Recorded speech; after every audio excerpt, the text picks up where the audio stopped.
Hello traders, welcome to my new blog. তো আপনারা জানেন যে আমি গতকালকে একটা পে আউট পাইছি, আমার লাইফে সবচেয়ে বড় একটা পে আউট, $744 পে আউট পাইছি। তো আজকে আমি এখন ট্রেড করবো, কারণ গতকালকে আর কোনো ট্রেড করিনি, মার্কেটও তেমন ভালো ছিল না। পে আউট দেওয়ার পর আর কোনো ট্রেড করিনি, ঠিক আছে। তো আজকে এখন দেখতেছি মার্কেটে আজকেও সেরকম করে ভলিউম পাইতেছি না আমি মার্কেটে, বাট চেষ্টা করতেছি যেন একটা সেটআপ তৈরি করতে পারি, ঠিক আছে। এর জন্য আমি ডাউন এবং আপের জন্য দুই দিকে আমি দুইটা ট্রেড লাইন অ্যাড করে আসছি। যদি ট্রেড লাইনটা ব্রেক হয় তাহলে যে আমি যে কোনো একদিকে ট্রেড করবো, যেদিকে ব্রেক হবো সেদিকে একটা ট্রেড করবো, ঠিক আছে। এখন আমি আপনার সাথে শেয়ার করি যে মার্কেটটা কিভাবে অ্যানালাইসিস করছি। তো এই যে দেখেন, আমি একটা এই যে আপের দিকে একটা রাখছি এবং ডাউনের দিকে একটা ট্রেড লাইন অ্যাড করে রাখছি, ঠিক আছে। আপের দিকে একটা রেজিস্ট্যান্স অ্যাড করছি। এখন দেখি যে মার্কেট কি করে। যদি মনে করেন এটাকে ব্রেক করে যদি আসে নিচের দিকে, তাহলে আমি ডাউনের দিকে একটা ট্রেড নেবো। আর যদি মনে করেন এটাকে ব্রেক করে, তাহলে আমি আপের দিকে একটা ট্রেড নেবো। আমি এখনো শিওর না কোন দিকে কি ব্রেক করতে পারে।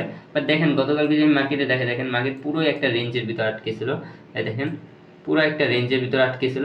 তো 9টা মেবি, হ্যাঁ 9 কত 10টার দিকে, 10টা 25-এ মেবি, হ্যাঁ 10টা 20-25-এর দিকে মার্কেট আর কি একটা ফল দিছে কালকে। তো রাত্রের দিকে আমি আর ট্রেড করি নাই। এখন আর এদিকে ট্রেড করার মতো কোনো অপশনও আমার ছিল না। আর এখন যদি দেখি, এই যে দেখেন আজকে মার্কেট কিভাবে চলতেছে। মার্কেট যদিও আপ ট্রেন্ডে আছে, বাট সেরকম কোনো ভলিউম নাই মার্কেটে, ঠিক আছে। আপনাকে আমি বড় করে দেখাই তাহলে বুঝতে পারবেন। এই দেখেন মার্কেটে কিন্তু কোনো প্রকার ভলিউম নাই, খুবই কম ভলিউম, ঠিক আছে। এই ভলিউমের লোকে যদি আমি ট্রেড করি তাহলে লস হওয়ার চান্স অনেক বেশি, যার কারণে আমি আর ট্রেড করতেছি না। তো এই দুইটা থেকে একটা ব্রেকআউট হোক এবং ভলিউম দেখি, যদি ভালো একটা ভলিউম থাকে তাহলে যে আমি ট্রেড করবো, অন্যথায় কোনো ট্রেড করবো না। আশা করি বুঝতে পারছেন যে আমি কীভাবে মার্কেটে অ্যানালাইসিস করছি। যদিও সেরকম কোনো ভলিউম আমি মার্কেটে দেখতে পারতেছি না, বাট আমার ভিডিও করতে হবে, প্লাস ট্রেড করতে হবে। এখন দেখি আমার যতটুকু আমি ইনভেস্ট করছিলাম এই ফান্ডের অ্যাকাউন্টে, আমার ফান্ডের পুরো জানিতে, ঠিক আছে, শুধুমাত্র এই অ্যাকাউন্ট না, আমার টোটাল যত ফান্ডের অ্যাকাউন্ট জানি আছে তত যত টাকা আমি ইনভেস্ট করছি তার থেকে দ্বিগুণ আমি উঠাই ফেলছি। তার এখন আমার আর সেই ভয় নাই যে আমি যাতে আমার আরও করতে হবে। তো অলওয়েজ এখন হচ্ছে আমি ফ্রি মাইন্ডে থাকতে পারবো, ফ্রি ইয়াতে আমি কোনো প্রেশার নাই, কোনো কিছু নেই, জাস্ট এখন ট্রেড করব। তো এইটাই, যদি একটা ফান্ডের অ্যাকাউন্ট পাস করা যায়, 5-6টা ব্লিজ করার পর একটা যদি পাস করা যায়, এই থেকে ভালো একটা অ্যামাউন্ট উইথড্রল দেওয়া যায়, তাহলে ভাই সব কিছু রিকভার হয়ে প্লাস প্রফিট আসা সম্ভব। জিনিসটা আমি নিজে দেখতে পারছি, ঠিক আছে। এখন হচ্ছে আমি এই অনুযায়ী আমার তো প্রফিটেবল অলরেডি হয়ে গেছি ফান্ডের জানিতে, মানে যতগুলো লস করেছিলাম তার থেকে দ্বিগুণ প্রায় উঠাই ফেলছি, ঠিক আছে, ফান্ডের এখন থেকে। এখন দেখি মার্কেট অ্যানালাইসিস করে রাখছি, মার্কেট কীভাবে মুভমেন্ট করে সেটার উপরে আমার নির্ভর করে যে আমি ট্রেড পারবো কি পাবো না। যদি ট্রেড পাই অলওয়েজ আমি ট্রেড করবো, আর না পাইলে কোনো ট্রেড করবো না। জাস্ট আমি আপনার সাথে মার্কেটের অ্যানালাইসিসগুলো শেয়ার করতেছি, প্লাস হচ্ছে আমি কীভাবে ইমোশনটাকে কন্ট্রোল করতে পারতেছি, কারণ এতদিন বলে কিন্তু আমি লসে ছিলাম। আজকে যা লস করতেছিলি 4 দিন ধরে টানা লস, আজকে এখন আমি ট্রেড করি না, তারপর দেখতে পারবো যে আমার এই ট্রেডে প্রফিট হয় কি লস হয়, ঠিক আছে। তো যাই হোক, যেটাই হবে আমি সেটাই আপনার সাথে শেয়ার করবো। তো আমি যেভাবে বলছিলাম, মার্কেট যদি ডাউনের দিকে ব্রেক করে তাহলে আমি ডাউনের দিকে একটা ট্রেড দেবো, যদি আপের দিকে ব্রেক করে তাহলে আমি আপের দিকে একটা ট্রেড দেবো। তো ফাইনালি মার্কেট অনেকক্ষণ সাস্টেন করার পর এখন ডাউনের দিকে একটা ফল দিছে। তো যদিও এখন আমার সেটআপ তৈরি হয় নাই, জাস্ট আমি আপনাদেরকে দেখাইতেছি যে কেমনভাবে ফলটা দিচ্ছে। এই যে দেখেন মার্কেট কিভাবে ফল দিচ্ছে। তো এই যে আমি এটা আগে অ্যানালিসিস করে রাখছিলাম, দেখছেন মার্কেট এখানে সাস্টেন করে তারপর এখানে একটু উপরে গেছে, যা মার্কেট কিন্তু এভাবে একটা ফল দিয়ে দিছে।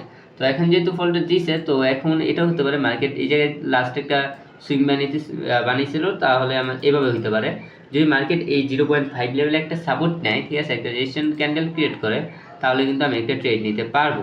এখন হচ্ছে দেখার বিষয় যে মার্কেট কি এই জায়গায় কোনো সাপোর্ট নেয় নাকি মার্কেট সরাসরি নিচে নামে। যত নিচে নামবে আমি ততভাবেই করবো, তবে অবশ্যই একবার হলো এই জায়গায় টাচ করা ভালো। যদি আমার ট্রেড হয় তাহলে আমি ট্রেড করবো, আর ট্রেড সেট আপ না হলে আর কোনো ট্রেড আমি করবো না আজকে, ঠিক আছে। তো দেখি এখন কি করে মার্কেটে অবশ্যই, যদিও মার্কেটে পরে একটা নিউজ আছে 7টা 30-এর দিকে একটা নিউজ আছে আজকে। তো তখন এর আগে আমার ট্রেডটা করতে হবে, ঠিক আছে। এর আগে যদি নিউজের সময় করি তাহলে আমার ঝামেলা, কারণ নিউজের সময় আমার লস হয়, এই জিনিসটা আমি অনেকবার দেখছি। তো এইটাই এখন দেখার পালা যে মার্কেট কীভাবে কাজ করে। যদি ঠিকঠাক কাজ করে তাহলে আমি অবশ্যই একটু ট্রেড নেবো, আর নাহলে কোনো ট্রেড নেবো না। তো এখন অপেক্ষা করি, দেখি আর কতক্ষণ অপেক্ষা করতে হয়। তো আমি বলছিলাম মার্কেট যে এই যাতে আমার যে জায়গায় 0.5 লেভেলের যে সাপোর্ট নেয় তাহলে আমি একটা ট্রেড নেবো। বাট মার্কেট সেখান থেকে অনেকটা নিচে নামছে, নামার পর এখন আবার সেমভাবে উপরে উঠছে, ওঠার পরে 0.5 লেভেল থেকে একটা রিটেস্ট নিছে। তো এটা দেখার পর আমি একটা ট্রেড করছি। তো ট্রেডটা বর্তমানে লসের দিকে একটু চলতেছে। বাট চান্স আছে একটা প্রফিট হওয়ার, কারণ এটা আমার এ প্লাস সেট আপ, ঠিক আছে। আজকে এখন যেটা হয়েছে সেটা হচ্ছে আমার এ প্লাস সেট আপ, তো এ প্লাস সেট আপের মতো অনেক চান্স বেশি থাকে আমার প্রফিট হওয়ার, ঠিক আছে। তো আমি 0.02 লট নিয়ে একটা ট্রেড করছি আজকে, তো কালকে পে আউট ছিল, তো পে আউট পাইয়া হয়েছে আপনি জানেন, তো এর কারণে আজকে কম রিস্ক নিতেছি, আস্তে আস্তে দেখি অ্যাকাউন্টটা যদি বড় করতে পারি তাহলে ভালো, মানে প্রফিট করতে করতে যদি উঠাইতে পারে আর কি, এটা তো আমার জন্য ভালো। তো এখন আপনাদেরকে দেখাই যে কোথায় কি হয়েছে। তো এই যে মার্কেট এই জায়গা থেকে আবার উপরে গেছে, তো দেখেন এই যে সেম ভাবে আমি যেখানে বলছিলাম মার্কেট এই যে 0.5 লেভেল একটা ডিটেলস নিতে, তো ডিটেলস নেওয়ার পর আমি এই যে থেকে একটা ট্রেড করছি। তবে বয় হচ্ছে যে একটা নিউজ আছে, আপনার নিউজটা আছে 7:30টার দিকে, আর এখন বাজে আমি যদি দেখে আপনাকে দেখেন বাজে কত 6টা 12, ঠিক আছে, 6টা 12 বাজে, আর মানে 7টা 30-এর দিকে একটা নিউজ আছে আজকে। তো এটা হচ্ছে আমার এ প্লাস সেট আপ, যদি কোনো ট্রেড লাইন ব্রেক করে এবং ব্রেক করার পর যদি এরকমভাবে কোনো সেট আপ তৈরি হয় তাহলে এটা আমার এ প্লাস সেট আপ হয়ে যায়, এটা অনেক বেশি প্রফিট হয়, ঠিক আছে। আমি দেখছি অনেক বেশি প্রফিট হয়, যার কারণে আমি এটাকে আমার এ প্লাস সেট আপ হিসেবেই মেনে নিচ্ছি। তো আমি যে এখন আপনাকে দেখাই MT5-এ দেখেন সেম আমার ট্রেড চলতেছে, এই যে এই ক্যান্ডেলের নিচে যে আমার এন্ট্রিটা বসছে, তো এই যে এন্ট্রি মানে ট্রেড চলতেছে, আর এই যে আমার লস চলতেছে। এখনও শিওরলি জানি না আমি কি হইতে পারে, আমি যদি দেখাই যে এসএল প্রায় এখানে থাকবে আমার, তো এসএল যদি নিয়ে নেয় তাহলে তো আমি কিছু করতে পারবো না, বাট একটা চান্স আছে যে প্রফিট হওয়ার মতো একটা চান্স আছে। তবে এতটুকু যদি আসে কাছে মানে 1:1 আসলেই কিন্তু আমি যাতে ক্যান্সেল করে দিব। তো আমি যেটা বলছি যদি 1:1 আসে তাহলে কিন্তু আমি ক্যান্সেল করে দেবো। তো ক্যান্সেল করবো এই কারণে, কারণ হচ্ছে মার্কেটে নিউজ আছে, আর নিউজের সময় মার্কেট কোন দিকে যায় তা আমি নিজেও জানি না, ঠিক আছে। মার্কেটে ভলিটাইল হয়ে যায় অনেক বেশি, তো এই টাইমটাতে ট্রেড না করাই বেটার ছিল। তারপরেও এন্ট্রিটা নিয়ে নিচ্ছি, এখন কিছু করার নেই, যেহেতু এন্ট্রি আমি নিয়েছি অবশ্যই আমার শেষ পর্যন্ত দেখতে হবে যে কী হয়। যদি প্রফিট হয় তো ভালো, আর যদি লস হয় তাহলে আর কিছু করার নেই আমার, ঠিক আছে। যদিও এখন মার্কেট উপর দিকে যেতেছে আপের দিকেই, তো চান্স আছে এসএলও নিয়ে নিতে পারে, বাট 1:1 হলে আমি ট্রেডটা ক্যান্সেল করে দেবো, এরকম একটা চিন্তা ভাবনা আমার মাথায় বর্তমানে আছে। তবে দেখা যাক পরিস্থিতি কোন দিকে নিয়ে যায়, ঠিক আছে, তারপরে আমি আপনার সাথে সেটা শেয়ার করতেছি। তো আমি যে ট্রেডটা করছিলাম সেই ট্রেডটা আমার এসএল চলে গেছে, তারপর আরেকটা সেট আপ হয়েছিল, বাট সেই সেট আপের ভিতরে আমি ট্রেড নিতে পারিনি। তবে একটা জিনিস আপনার সাথে এখন শেয়ার করবো, সেই জিনিসটা দেখেন। তো লস যেটা হয়েছে সেটা আমার তেমন বড় কিছু না, এই অ্যাকাউন্টের ভিতরে আমি জানি না কোনো সময় প্রফিট করতে পারবো কিনা, কারণ আজকে নেওয়ার পর 5 দিন আমার লস হয়েছে। বাট এই লসটা আমার কাছে এমন কিছু মনে হইতেছে না, কারণ কি জানেন, পে আউট আমি নিয়ে নিতে পারছি, যতটুকু আমার প্রয়োজন ছিল ততটুকু বেশি আমি নিতে পারছি, যার থেকে যতটুকু আমি মন থেকে আশা করছিলাম। তো এদিক দিয়ে আমি আগে গেছি। তবে যে লসটা হইতেছে শুধুমাত্র যে আমার লস হইতেছে তা না, আমার পরিচিত অনেক ট্রেডার আছে যাদের বর্তমানে লস চলতেছে ভলিউমের কারণে, কারণ মার্কেটে বর্তমান ভলিউম আপনারা জানেন কীরকম চলতেছে। তো এইসব ভলিউমের কারণে হইতেছে, বাট একটা জিনিস আমি অনেক দিন ধরে মানে মানে কীভাবে বলবো জানি না, মানে এই যেমন মানে যে কোনো কিছু আপনি পাইছেন যেটা আপনি এই প্লাস মানে স্ট্র্যাটেজি, যেটা আমি আজকে ট্রেড করছিলাম এই প্লাস স্ট্র্যাটেজি, বাট লস হয়েছে, এটা হবেই, কম বেশি সবসময় লস হয়। বাট একটা জিনিস আমি আপনাকে শো করতেছি তাহলে বুঝতে পারবেন। তো এই যে দেখেন এখন টাইমটা দেখেন, এখন বাজে 12:32 AM, ঠিক আছে, রাত 12টা বাজে, 12:30। তো এই জায়গায় আমার ট্রেডটা ছিল, যে ট্রেডটা আমার এসএল নিয়ে নিছে 2 ট্রেডে। আচ্ছা এটা বিষয় না, আমার এসএল 20 একটা গানে হয়তো $20-30 মতো গেছে, আমি সেই জিনিসটা এখনও দেখিনি। তো এইখানে আমার একটা সেট আপ হয়েছিল, বাট আমি ট্রেড করি নাই, কারণ হচ্ছে আমি তখন বাহিরে ছিলাম সম্ভবত, মানে মার্কেটে ছিলাম না, থাকলেও মনে করেন মার্কেটে আমি ওপেন ছিলাম না। তো এই জায়গায় একটা ট্রেড হয় যেটা আমার টিভি হিট করছে, বাট আমি ট্রেডটা নিতে পারিনি। তো এই জিনিসটা একটা জিনিস দেখায় আপনাকে, দেখেন আমার যে টেলিগ্রাম গ্রুপ আছে, এই টেলিগ্রাম গ্রুপ তো সবাই জানেন যে আমার একটা টেলিগ্রাম গ্রুপ, আপনারা অনেকেই জয়েন আছে। এই জায়গায় কিন্তু প্রতিদিন সিগন্যাল দেওয়া হইতেছে, ঠিক আছে। এই দেখেন এই সিগন্যালের মধ্যে এই যে এই ট্রেডটা দেখেন, এই যে ট্রেডটা, ঠিক আছে, এই ট্রেডটা যখন আপনার এই যাতে মানে আপে মারার কথা বলছিল, সেম সেট আপটা আমার এই জায়গায় তৈরি হয়েছে আপের জন্য, সেটা এই জায়গাতে ছিল আর আমারটা এই জায়গাতে ছিল। তো এই দুইজনের ট্রেড যখন একসাথে মিলে যায় তখন আমার ট্রেড কোন সময় মিস হয় না, প্রফিট দিবেই দিবে। এই জিনিসটা আমি অনেক দিন ধরে ফলো করছি। তো এটাই মনে করেন সাথে যদি একজন থাকে তাহলে এই জিনিসটা অনেক ইজি হয়ে যায়, ঠিক আছে।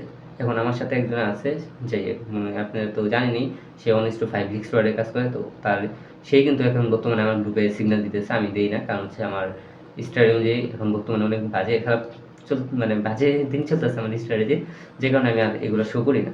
তো সে দিতেছে কারণ তার অনেক ভালো কাজ করতেছে, মানে ভালো বলতে তারটা রিস্ক, বাট 1:5, বাট সবাইকে সে বলে দিচ্ছে 1:2 1:3 গেলেই ক্যান্সেল করে দিতে, যদি আপনি রিস্ক ম্যানেজমেন্ট ফলো করে মনে মাইন্ডসেট ঠিক রাখতে পারেন তাহলে অবশ্যই সেটা দিয়ে প্রফিট করতে পারবেন।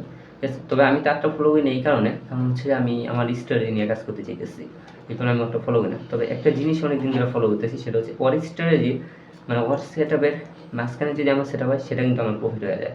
এটা মানে এখন এটার একুরেসি আমি 90% দিতে পারবো। তো একুরেসি আমার বাইরে গেছে এদিক থেকে। তো এটা আর না, আমি অবশ্যই আমার যে লসগুলো গেছে আমি যে কোনো এক ট্রেড আমি রিকভার করে নিতে পারবো। ঠিক আছে, এটা আমি পারবো, আমি চাইলে স্কেলপিং করে নিতে পারবো, কারণ ছোটো ছোটো ক্যাপচার করতে পারবো আমি। ঠিক আছে, মার্কেটে যে এখন আপ ট্রেন্ড আছে, আমি আপের দিকে মানলেই আমি যে কোনো একটা মানে প্রফিট করতে পারবো, এটা আমি জানি। বাট আমি প্রফিট করতেছি না এই কারণে, কারণ আমি স্ট্র্যাটেজির বাইরে যেতেছি না। তো আমি স্ট্র্যাটেজি নিয়ে কাজ করার চেষ্টা করতেছি। আমি চাইনি এই যে আমার যে লসগুলো গেছে কত, আমার এই লসগুলো আমি রিকভার করতে পারবো স্ক্যাল্পিং করে। বাট আমি সত্যি মানে সেই স্ক্যাল্পিংটা তো আমি করতে চাইতেছি না, সেটা করলে তো আমার লাভ নেই। তাহলে তো আমার যে গেমিং মাইন্ডসেট সেটাই থেকে যাবে, যার কারণে আমি ট্রেড করতেছি না। আমি জানি না আপনার কাছে আমার ব্লগ ভালো লাগে কি না, কারণ অনেক দিন ধরে আমি লসে আছি। বাট এটাই একটা রিয়েল ট্রেডারের লাইফ হয়, যে অনেক সময় লসই চলতে হয়। ঠিক আছে, পরপর 10 দিন 15 দিন লসই হয়, যেটা আপনাদেরকে কেউ শো করে না, শুধুমাত্র প্রফিট জিনিসটাই শো করা হয়। তো আমি আমার লস প্রফিট সবই শেয়ার করতেছি আপনাদের সাথে, আপনারা লাইভ জিনিসগুলো দেখতেও পারতেছেন, যেটা থেকে জানি না আপনি মানে কোনো প্রকার আপনার হেল্প হয়েছে কি না। এখন রাত হয়েছে, যার কারণে আমার কথা বলতে কষ্ট হইতেছে, রাতের 12:30 বাজে সব।